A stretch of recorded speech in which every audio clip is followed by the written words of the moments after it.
No meio de uma pandemia que ainda não acabou, o mundo assiste às ameaças de um novo inimigo não tão invisível assim, a varíola dos macacos.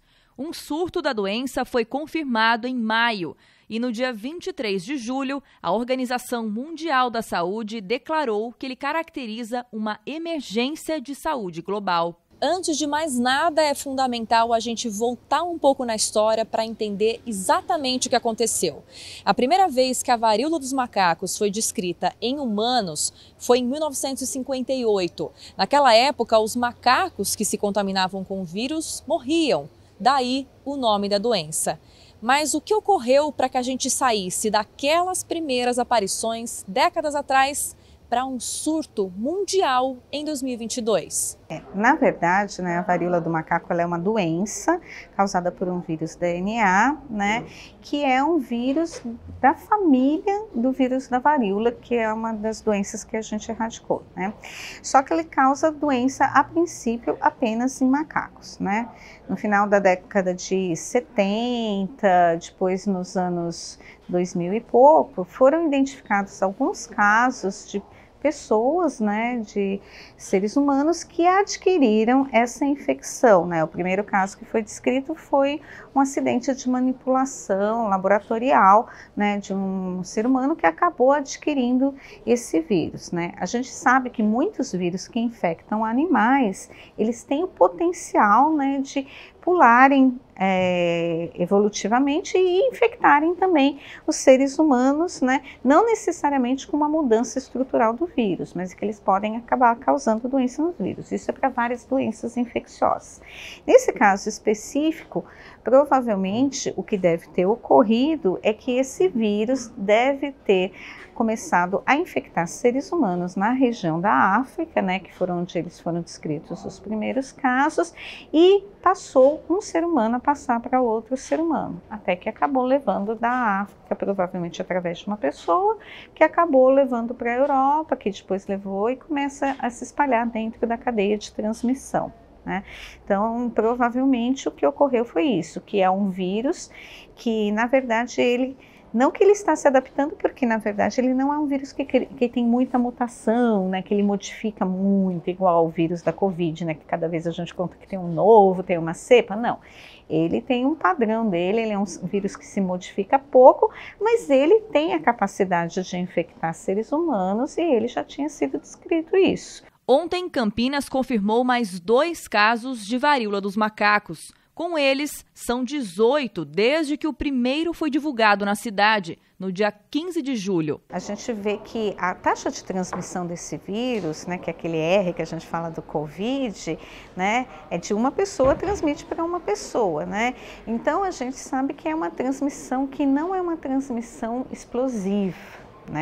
É uma transmissão que vai ocorrendo conforme vai ocorrendo o contato das pessoas, Então, assim, a gente já está acompanhando faz bastante tempo, O Ministério da Saúde, através também da rede do Estado, já tinha o teste incorporado, já tinha um fluxo, a gente já tinha um fluxo para a coleta dos exames antes de ser declarada a emergência, Então, a gente já estava monitorando. Essa doença, ainda que ela tenha esse caráter de ter sido decretada uma emergência de saúde pública, ela é uma doença que ela não tem uma gravidade, uma grande gravidade, O paciente não fica muito doente, Então, o paciente fica às vezes com poucos sintomas, ou sintomas que ele pode ficar em casa e aguardar a resolução do quadro, Então, todos os serviços de saúde têm capacidade de atender, tanto os serviços públicos quanto os serviços privados, e todos os serviços de saúde têm capacidade de fazerem a coleta, o atendimento do paciente, as orientações e a coleta dos exames. Como a varíola dos macacos é transmitida? A varíola dos macacos, ela é uma doença de transmissão respiratória, família da varíola, semelhante à da varíola, então ela pode ser transmitida por gotículas, quando a pessoa respira, e é lógico que a transmissão depende de quantidade de vírus que a pessoa tem. né? Por isso que as pessoas que têm o diagnóstico da varíola do macaco devem usar máscara para não transmitir para outras pessoas. E a outra forma de transmissão é com contato com a secreção das lesões de pele, né?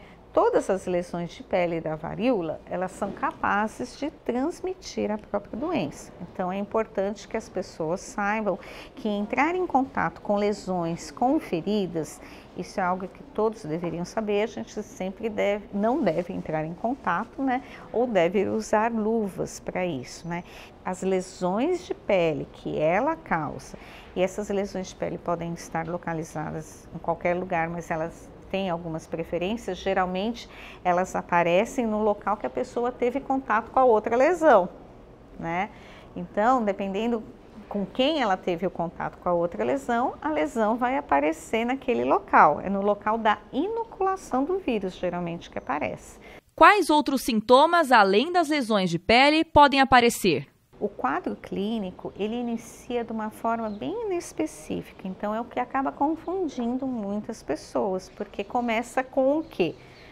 Febre, dor no corpo, dor de cabeça, né? Os pacientes relatam bastante dor na região das costas, região lombar, né? E aumenta os gânglios, que a gente fala, os linfonodos, né? Eles ficam aumentados, que popularmente é conhecido como íngua, faz um aumento desses linfonodos. Começa com isso e cerca de 1 a 3 dias depois, a dor de garganta também pode apresentar, e 1 a 3 dias depois que aparecem as lesões. E quais cuidados devem ser tomados a partir da confirmação da doença? Aí é importante saber que, como essa transmissão de quem tem a varíola é respiratória, essa pessoa deve ficar em isolamento domiciliar, né? Para não passar para outras pessoas, inclusive dentro da própria casa, né?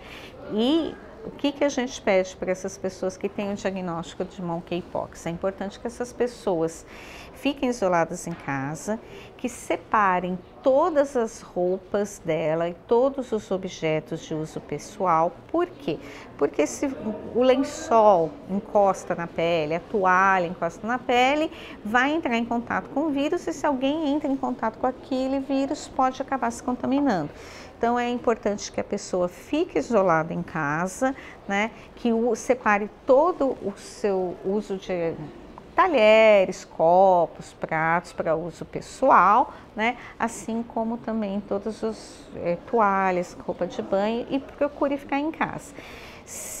Lembrando que é de contato respiratório, se a pessoa fica no quarto isolada em casa, não precisa usar máscara, mas se ela estiver convivendo com outras pessoas, aí essa pessoa tem que usar máscara em casa e procurar evitar contato físico com as outras pessoas, até o momento que desapareçam todas as lesões. Tem que desaparecer até a crosta, não tem mais crosta, ficou só a cicatriz, aí a pessoa está liberada do isolamento. Se eventualmente alguém que tem monkeypox, né, fez o diagnóstico e precisa, sei lá, por um motivo muito importante, sair de casa, essa pessoa tem que fazer o uso de máscara e tem que tampar todas as lesões dela,